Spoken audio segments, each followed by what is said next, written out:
Oi pessoal, sejam muito bem-vindos a mais um vídeo do canal e hoje eu vou trazer mais um caso criminal, então se você gosta desse tipo de conteúdo e desse tipo de informação, já se inscreve para ficar por dentro sempre que sair vídeo novo e também não esquece de deixar o like no final do vídeo se você gostar do conteúdo. Então é isso, eu vou puxar a vinheta e vamos começar o caso de hoje.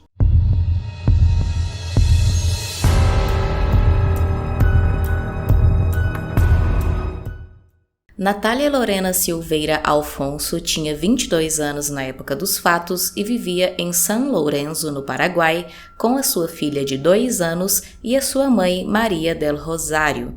O pai da Natália já tinha falecido há alguns anos e também ela não tinha muita convivência com o pai da sua filhinha de 2 anos porque o relacionamento dos dois não tinha dado certo. A Natália, como qualquer outra jovem de 22 anos, era uma menina animada, engraçada, estudava e também trabalhava e gostava muito de sair com as suas colegas da faculdade à noite. Ela também era muito apegada à sua filha e à sua mãe, as duas eram muito próximas e ela sempre fazia de tudo para que nunca faltasse nada, nem a sua filha e nem a sua mãe.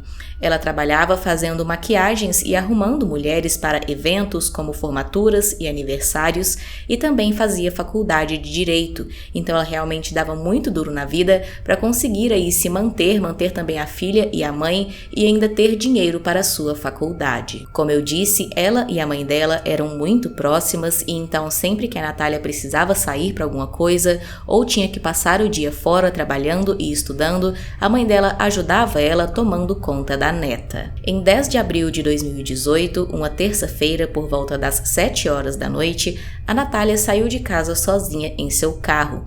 Ela não disse para a mãe exatamente aonde ela ia, mas disse que mais tarde ela voltava e que não ia demorar tanto.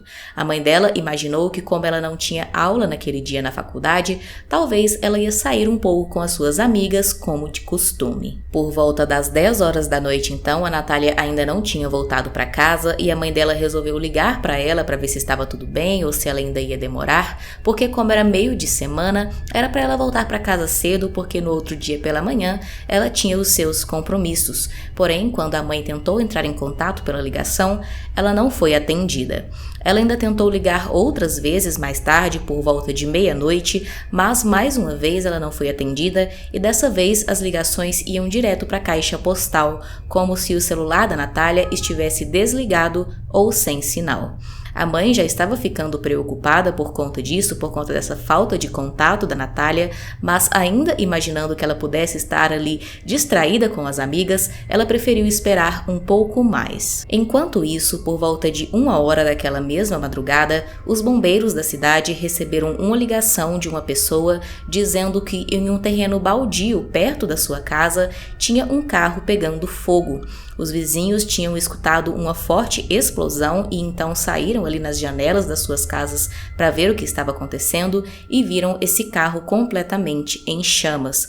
Os bombeiros foram imediatamente para o local e tiveram uma certa dificuldade para apagar o fogo que já tomava conta de todo o veículo, mas então quando eles conseguiram controlar as chamas, eles viram que no banco de trás do carro tinha o corpo de alguém. Então, eles acionaram a polícia. A polícia verificou que o corpo estava quase que totalmente queimado, tanto que era difícil reconhecer se era um homem ou uma mulher.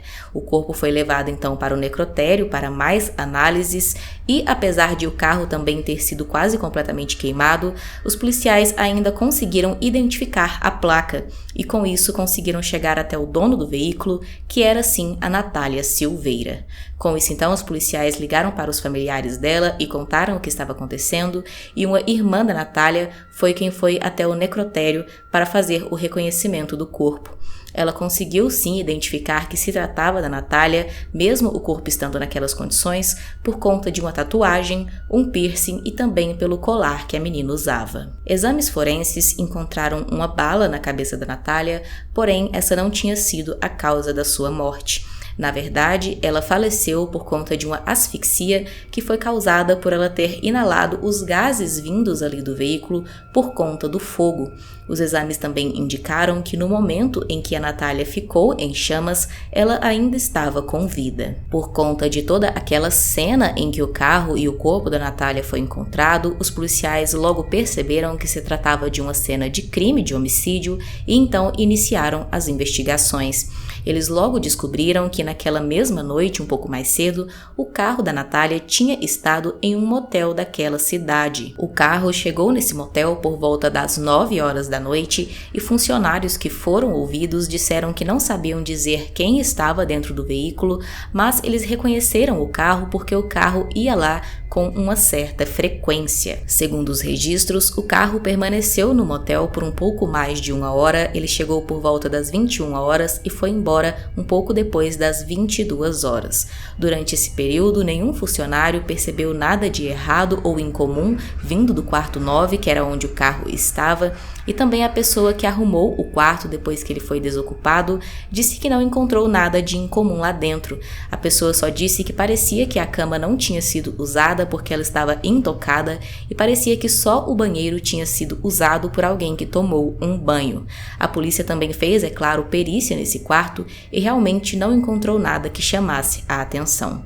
Os funcionários ainda disseram que a única interação que eles tiveram com a pessoa que ficou nesse quarto foi porque essa pessoa pediu um refrigerante enquanto esteve lá, e era ali a voz de um homem que tinha pedido esse refrigerante. Além desse primeiro motel, a polícia ainda descobriu que o carro da Natália também tinha estado em um outro motel apenas algumas horas antes. Nesse primeiro motel, o carro chegou por volta das 7h30 da noite e saiu por volta das 8h30, então parecia que ele tinha saído do primeiro motel e ido direto para o segundo. Esse primeiro motel também foi periciado e lá também nada de errado foi encontrado. A polícia também procurou por imagens de câmeras de segurança de imóveis e também comércios que ficavam ali próximo do local de onde o carro da Natália foi encontrado, e então eles conseguiram imagens que ajudaram bastante no caso. Nessas imagens, colhidas de várias câmeras de segurança, foi possível ver um homem caminhando carregando um galão de gasolina, o que era bastante suspeito.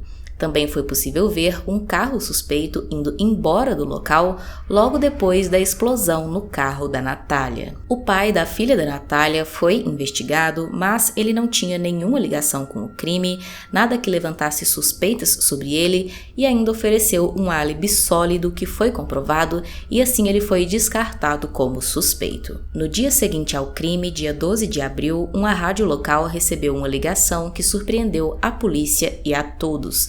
Na ligação, um homem chamado Ulisses Eliseu Nunes Cabreja, de 28 anos, que trabalhava como operador naquela mesma rádio, confessou que era ele quem tinha matado a Natália e contou em detalhes como tudo aconteceu. Na ligação, que foi transmitida e várias pessoas ouviram e também foi gravada, o Ulisses disse que conhecia a Natália há cerca de 2 anos e que os dois vinham mantendo o que para ele era um relacionamento amoroso.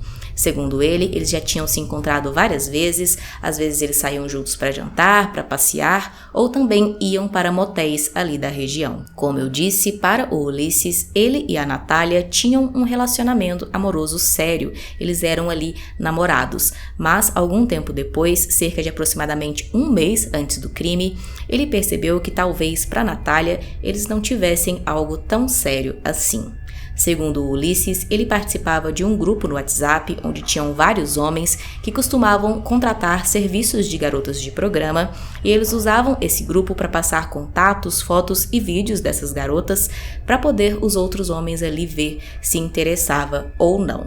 Um dia então, ele estava nesse grupo quando um homem mandou uma foto de uma mulher tomando banho.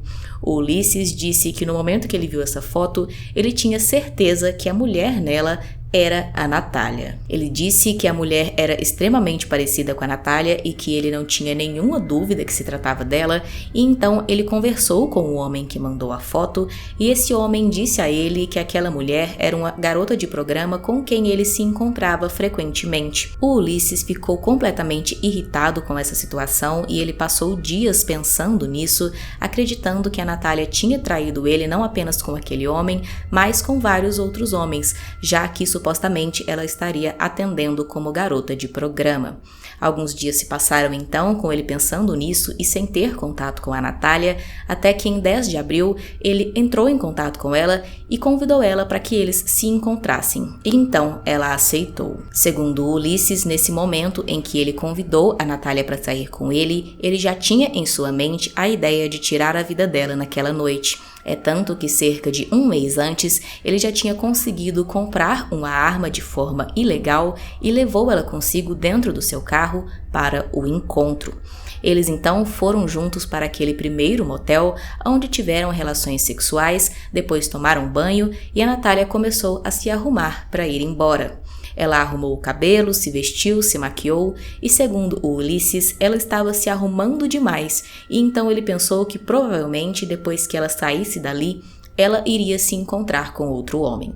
Ele perguntou isso para ela, por que ela tinha que voltar para casa tão cedo e se ela ia se encontrar com outra pessoa, mas ela negou. Eles tinham ido para aquele motel cada um em seu carro, mas foi a Natália quem colocou o carro dela dentro na garagem do motel, enquanto o Ulisses deixou o dele estacionado do lado de fora em um local meio afastado, e foi por isso que não foi possível ver se o carro dele tinha estado naquele motel naquela noite no mesmo horário que o da Natália. Quando eles estavam indo embora, então, a Natália levou o Ulisses até o carro dele, no carro dela, e segundo ele, nesse momento, enquanto eles estavam no carro dela, ele conseguiu ler uma mensagem no celular dela de um homem falando que estava com saudades e eles combinando de se encontrar às 22 horas. Para ele, essas mensagens eram a comprovação de que realmente a Natália estava traindo ele e se encontrando com outros homens por dinheiro e que realmente ela iria se encontrar com outra pessoa mais tarde e por isso ela estava com tanta pressa de ir embora e estava se arrumando tanto. Com isso, então, ele que já estava com a intenção de tirar a vida dela, teve certeza e colocou o seu plano em prática. Quando chegaram no carro dele, o Ulisses disse para Natália que tinha um presente para ela e que ia buscar esse presente no carro dele e que então era para ela esperar. Em vez disso, ele foi até o carro dele, pegou aquela arma que ele tinha comprado um mês antes, voltou ao carro da Natália e deu um tiro na cabeça dela. Ele então colocou ela no banco de trás do carro e dirigiu até o segundo motel. Lá, ele colocou o carro na garagem, entrou no quarto, tomou banho para se limpar do sangue e começou, segundo ele, a passar mal. E foi aí que ele pediu o refrigerante. Ele ficou lá por 1 hora para que nenhum funcionário desconfiasse caso ele entrasse e saísse muito rápido, e também ele usou esse tempo para pensar no que fazer com o corpo da Natália. Às 22 horas, então, ele achou que já tinha dado um tempo bom ali dentro e resolveu ir embora. Depois de sair do motel, ele voltou então até o seu carro e foi com ele comprar o galão de gasolina. Ele voltou para o carro da Natália, colocou o galão de gasolina lá dentro e dirigiu até o local afastado, aonde depois colocaria fogo no veículo. Ele deixou o carro da Natália lá, com ela lá dentro no banco de trás, voltou, buscou o seu carro para deixar ali mais próximo para ter como ele fugir mais rápido e então finalmente ele despejou a gasolina no carro da Natália e colocou o fogo. Como eu disse, várias pessoas ouviram essa confissão do Ulisses porque ela foi transmitida na rádio e a polícia então foi imediatamente para a casa dele, mas chegando lá ele já havia fugido. Eles checaram os registros do cartão de crédito dele e puderam ver que ele tinha comprado uma passagem para fugir para a Argentina. Porém, essa fuga dele não durou muito, porque 2 dias depois, em 14 de abril, o próprio Ulisses fez uma ligação para a polícia dizendo que queria se entregar. Em 15 de abril, então, o Ulisses se entregou para a polícia em Buenos Aires e foi levado de volta para o Paraguai.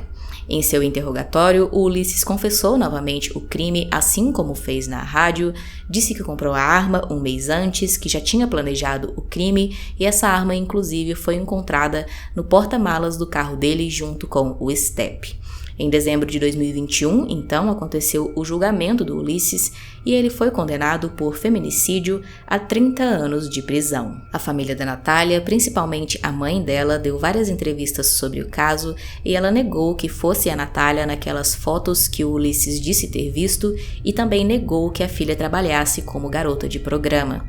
Segundo ela, a Natália era uma menina jovem, alegre e feliz que trabalhava muito e estudava muito para um dia poder oferecer uma vida mais confortável para ela, para sua mãe e para sua filha. Deixe aqui nos comentários a sua opinião sobre esse caso, se você já conhecia e se não, se achou interessante conhecer. Também deixe aqui a sugestão de um caso que você acha que seria interessante trazer para o canal, se inscreve se ainda não for inscrito, deixa o like e é isso. Até o próximo vídeo.